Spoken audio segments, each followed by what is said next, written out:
Milyonların kalbini kazanan bir oyun. Milyarlarca dolarlık bütçelerden, hınca hınç dolan statlardan bahsediyoruz. Hatta kanalımızın ismi bile futboldaki VAR sisteminden esinlenmekte. Peki bu büyük sevda nasıl başladı?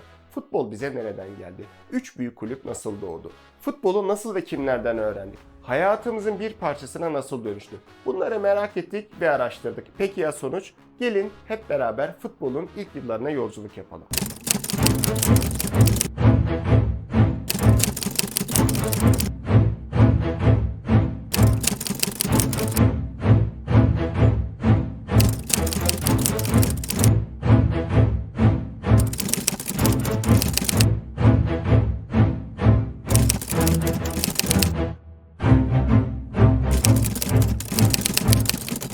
Türkiye'de modern sporların gelişi 19. yüzyılın sonlarına rastlar. Bu tarihe kadar Türkler ta Orta Asya'dan beri birlikte getirdikleri güreş, binicilik ve okçuluk gibi sporlarla uğraştı. 19. yüzyıl aynı zamanda Türk'ün güreşte dünyaya açılış dönemidir. Koca Yusuf, Adalı Halil, Hergeleci İbrahim, Kurtdereli Mehmet, Filiz Nurullah gibi Türk pehlivanlarının Avrupa'dan başlayıp Amerika'ya kadar uzanan hikayesi. Bu hikaye Türk gibi kuvvetli sözünün dünyaya yayılmasını sağladı. Ama futbol başka bir hikayeydi. 19. yüzyılın sonlarında tütün ve pamuk ticaretiyle uğraşan bazı İngiliz aileler İzmir ve İstanbul'a yerleşti. Bu kalabalık ailelerden İzmir'e yerleşenler Ege'de topladıkları tütün ve pamukları İstanbul'a gönderir, İstanbul'daki bireyler ise bu tütün ve pamukları burada ambalajlayıp İngiltere'ye yollardı. Başta futbol olmak üzere yelken, hokey, kürek ve tenis gibi modern sporlar bu kalabalık aile fertleri tarafından Türkiye'ye getirildi. Futbol başlarda İzmir'de İngiliz ailelerin oturdukları Bornova semtindeki çayırlarda oynandı. Sonra da İstanbul'da oturan aileler tarafından Kadıköy'deki Kuşdili, Bakla Tarlası, Moda ve Papazın Çayırı adıyla anılan çayırlarda oynanmaya başladı. Bu spor İngiliz aileler tarafından öylesine ilgiyle karşılandı ki 1890'lı yıllarda İzmir ve İstanbul karmaları arasında kıran kırana maçlar yapıldı. Futbol ilk başlarda İngilizlerin eğlencesiydi ama zamanla Rum gençler de bu oyuna katıldı. Onlar da kendi aralarında takımlar kurdu. Ya Müslüman gençler, Kadıköy'de oturan Müslüman Türk gençleri sağ kenarında bu maçları heves ve gıpta içinde seyretmekle yetiniyordu. Çünkü dönem Sultan II. Abdülhamit devri, hafiye teşkilatıyla herkesin takip edildiği bir dönem. Jurnallenme ihtimalleri kaçınılmaz. Bu sebeple böyle bir işe kalkışmak tehlikeli olabilirdi. Bu arada gözü pek iki Türk genci, Mektebi Bahriye öğrencisi Fuat Hüsnü, Hariciye nezarette çalışan Reşat Bey. Bizim topraklarımızda yabancılar top oynarken biz neden oynamayalım diyerek etraflarına topladıkları Kadıköy ve Modalı gençlerle bir futbol takımı kurdular. Ama takımın varlığını korumak için jurnalci ve zaptiyelerden gizlemek gerekiyordu. Bu sebeple takımlarına İngilizce bir isim verdiler. Black Stocking yani siyah çoraplılar. Ancak gazetede çıkan Reşat Efendi tarafından Kadıköy'de futbol kulübü kurulduğu haberi ortalığı karıştırdı. Bu nedenle Fuat Üstü ve Reşat Bey ortalık durulana kadar futbola ara verdiler. Bu bekleyiş 3 yıl kadar sürdü. Tamamen Müslüman Türk gençlerden kurulu Black Stocking 26 Ekim 1901'de bugünkü Fenerbahçe stadının bulunduğu yerde Rum takımıyla ilk maçını oynadı. Siyah çoraplılar ilk maçında tecrübesizlikleri nedeniyle 5-1 yenik durumdayken Kadıköy'ün ünlü hafiye ve jurnalci başı Ali Şamil ve adamlarının baskınına uğradı. Kaçabilenler kaçtı, kaçamayanlar yakayı ele verdi. Fuat Hüsnü Bey de yakalananlar arasındaydı. Fuat Hüsnü, jurnalde yer alan Rumlarla aynı kıyafet içinde karşılıklı kaleler kurup top atışı yaptıkları suçundan yargılanmak üzere divanı harbe sevk edildi. Ama futbol aşkı öyle ceza ile bitebilecek bir şey mi? Onca ihtar ve tembihlere rağmen Fuat Hüsnü Bey, İngilizlerin kurdukları Kadıköy kulübünde Bobby adıyla futbol oynamayı sürdürdü. İstanbul'un Anadolu yakasında bunlar olup biterken, Rumeli yakasında Osman Ferit Paşa'nın Serencebey yokuşundaki konağının müştemilatında yeni bir kulüp filizleniyordu. Beşiktaş Bereket Jimnastik Kulübü. Bu kulüp jimnastik, halter ve güreş çalışmalarına başladı. Ancak onların bu faaliyeti Beşiktaş muhafızı 7-8 Hasan Paşa'nın dikkatini çekti. Kulüp üyelerini karakola aldı ve haklarında soruşturma başlattı. Durum Sultan II. Abdülhamit'e jimnastik mektebi faaliyeti yapıldığı şeklinde izah edildi. Bunun üzerine kulübün adı Beşiktaş Osmanlı Bereket Jimnastik Mektebi olarak değişti. Faaliyetlerini sürdürdü. Aradan 2 sene geçti. Saraya yakın kimselerin oğullarının okuduğu, eğitim dili Fransızca olan Osmanlı'nın batıya açılan penceresi. Mektebi Sultani.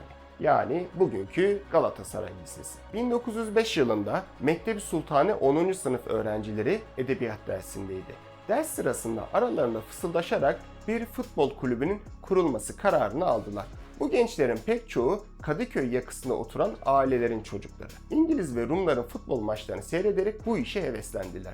Bu işe karar veren öğrencilerin başındaki kişi ise Taşkü Talat ve Fitnat romanı, Kamusu Türkiye ve Kamusu Alem yazarı Şemseddin Sami Bey'in oğlu Ali Samiyen. Ali Samiyen ve arkadaşları kurdukları takımla Kadıköy'de Rum takımına karşı ilk maçına çıktı.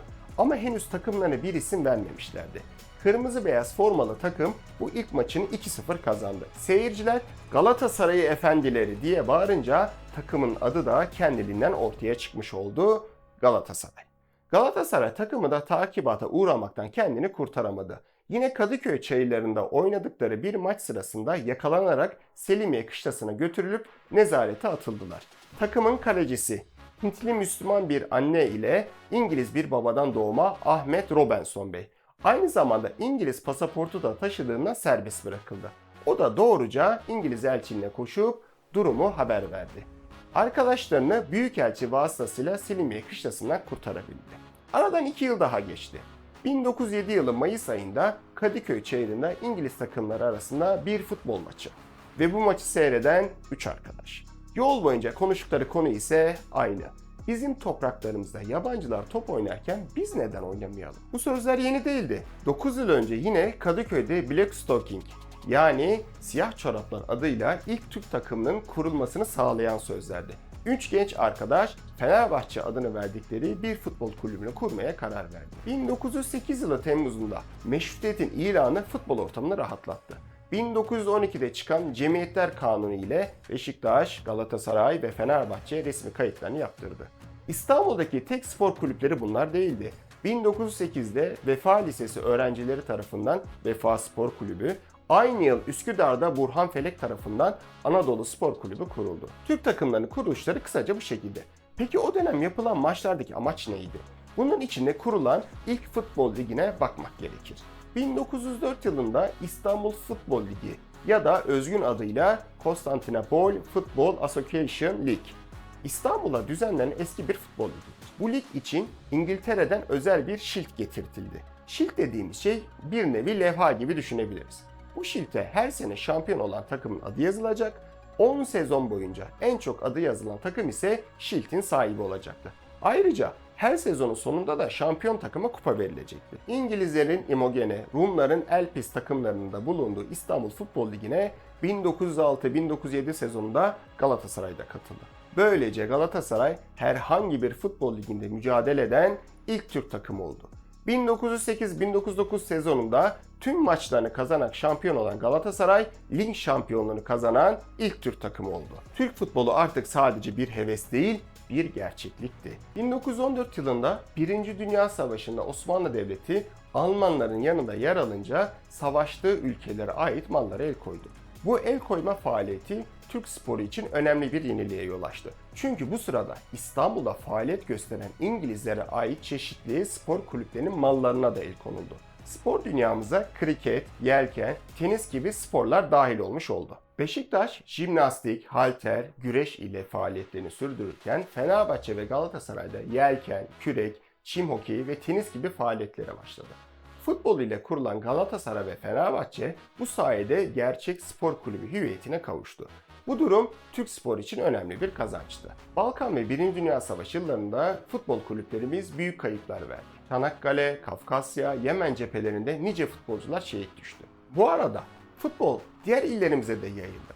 Futbolu Rum kulüplerinin hakim olduğu İzmir'de 1912 yılında ilk Türk kulübü olarak Karşıyaka kuruldu. 1918'de Cihan Harbi'nde yenilen Osmanlı Devleti için karanlık yıllar başlamıştı. Bu karanlık yıllarda futbol milletin moral kaynağı oldu. İşgal kuvvetlerinin askeri takımlarıyla Türk takımları arasında yapılan futbol maçları oldu. Bu maçlara daha sonra boks karşılaşmaları da eklendi. Türk takımlarının ve boksörlerinin işgal kuvvetlerine karşı elde ettikleri galibiyetler halkın yüreğine su serpti. İşgal kuvvetlerine mensup İngiliz ve Fransız askeri futbol takımlarıyla yaptığı 50 maçta 41 galibiyet ve 4 beraberlik alan Fenerbahçe, halkın büyük sevgisine mazhar oldu. Fenerbahçeli futbolcu ve boksörlerden Yavuz İsmet Ulu ile Atatürk'ün alnından öptüğü Türk casusu İngiliz Kemal adıyla ün yapan Esat Tomruk. Bu ikilinin İngiliz boksörler karşısında elde ettikleri peş peşe galibiyetler halkı sevindiren gelişmelerdi. Şurası hakikat ki işgal yıllarında elde edilen galibiyetler Türkiye'de futbolun gönüllere yerleşmesinde büyük etken oldu. Bu sevgi İstanbul'dan İzmir ve Ankara'ya, oradan da bütün ülkeye yayıldı. Bugün futbol sadece bir oyun değil, kültürümüzün, sevincimizin, acımızın da bir parçası. 100 yıldan fazladır devam eden bu sevginin günümüze ulaştığı boyut. Statlarda yüz binler, ekran başında milyonların aynı heyecanı paylaşması. Tezahüratlar, şampiyonluk kutlamaları, formalar, büyük transferler ve rakip takımın taraftarıyla olan dostları kızdırmak. Bunlar futbolun güzel yanları. Ya kötü yanları? Hiç konuşmayalım. İşte Türk futbolunun doğuşu böyle başladı. Siz ne düşünüyorsunuz? Yorumlarda buluşalım. Bir sonraki videoda buluşmak dileğiyle. Allah'a ısmarladık.